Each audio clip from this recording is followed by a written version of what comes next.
আসলে দেখো এটা কি সিংহ, তারপর দেখো জেব্রা আছে, এখানে জেব্রাও আছে।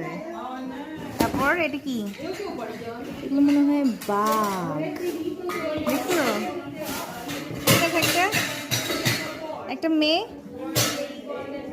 এই দেখো এটা কি রাইনো গন্ডার। তারপর দেখো ওরা গাড়িতে করে যাচ্ছে, গাড়িটা চালাও, চলো গাড়িটা চালাও। ব্রুম।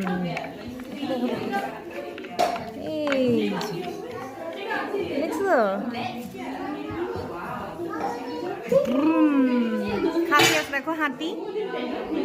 আশমিকে দেখো হাতি আছে, দেখছো ওরা পিছনে বসে আছে।